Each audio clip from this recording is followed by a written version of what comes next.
अगर बुखार है तो ये समझना बहुत जरूरी है कि वो सामान्य है या फिर डेंगू का कोई संकेत। क्योंकि हर बुखार एक जैसा नहीं होता और दोनों के बीच का ये फर्क समझना किसी की जान बचा सकता है।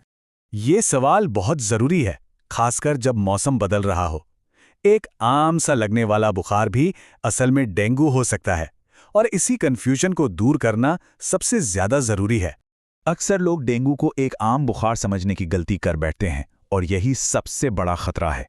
इसीलिए सही जानकारी ही इससे बचने का सबसे बड़ा हथियार है। तो समझदारी इसी में है कि हम इन लक्षणों को लेकर एकदम सतर्क रहें, जागरूक रहें। चलिए अब उन खास संकेतों पर ध्यान देते हैं जो डेंगू को एक सामान्य बुखार से बिल्कुल अलग करते हैं। तो अब हम एक एक करके उन 5 बड़े संकेतों को समझेंगे जो डेंगू और नॉर्मल बुखार के बीच का सारा कन्फ्यूजन खत्म कर देंगे। ध्यान से सुनिएगा, हर एक संकेत बहुत जरूरी है। तो सबसे पहला और शायद सबसे बड़ा फर्क है बुखार आने के तरीके में। जी हाँ, दोनों तरह के बुखार का जो पैटर्न होता है वो बिल्कुल अलग होता है। डेंगू में जो बुखार है ना, वो अचानक से चढ़ता है और बहुत तेज, अक्सर ये 104 डिग्री फ़ारेनहाइट तक भी पहुंच सकता है। सोचिए, ये एक बहुत बड़ा रेड अलर्ट है। तो इसे ऐसे समझिए, नॉर्मल बुखार धीरे धीरे आराम से बढ़ता है, लेकिन डेंगू वो एकदम से आता है और शरीर का तापमान अचानक बहुत ज्यादा हो जाता है। चलिए अब आते हैं दूसरे संकेत पर। डेंगू को ब्रेक बोन फीवर भी कहते हैं, मतलब हड्डी तोड़ बुखार। और ये नाम ही अपने आप में दर्द की पूरी कहानी बता देता है। तो फर्क साफ है, जहां आम बुखार में शरीर में बस हल्का फुल्का सा दर्द होता है, वहीं डेंगू में जोड़ों और मांसपेशियों में इतना भयानक दर्द होता है कि ऐसा लगता है मानो हड्डियां ही टूट रही हों। तीसरा संकेत, और ये बहुत बहुत जरूरी है, ये हमारे खून से जुड़ा है। इसका पता एक सिंपल ब्लड टेस्ट से चल जाता है, प्लेटलेट काउंट। देखिए, एक नॉर्मल बुखार में प्लेटलेट काउंट पर कोई खास असर नहीं पड़ता, वो स्टेबल रहता है। लेकिन डेंगू में ये तेजी से नीचे गिरने लगता है, और ये एक बहुत ही खतरनाक स्थिति का सिग्नल है जिस पर फौरन ध्यान देना जरूरी है। अच्छा, चौथा संकेत ऐसा है जो शरीर पर बाहर से भी दिख सकता है।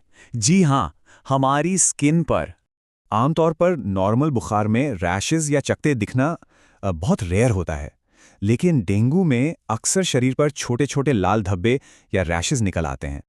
और अब आते हैं 5वें और आखिरी संकेत पर। यह है शरीर की पूरी हालत, मतलब ओवरऑल कंडीशन। डेंगू सिर्फ बुखार और दर्द नहीं है, ये शरीर को अंदर से एकदम कमजोर कर देता है। तो नॉर्मल बुखार में बस थोड़ी बहुत कमजोरी महसूस होती है, लेकिन डेंगू में मामला बिल्कुल अलग है। इसमें बहुत ज्यादा थकावट, जी मिचलाना, उल्टी आना और यहां तक कि चक्कर आने जैसी गंभीर परेशानियां होती हैं। तो ये तो हो गए लक्षण, लेकिन हम सब जानते हैं इलाज से बेहतर बचाव है। तो चलिए अब जरा ये देखते हैं कि हम अपने घर को मच्छरों से कैसे सुरक्षित रख सकते हैं। ये 4 कदम बहुत ही आसान है पर बेहद जरूरी भी।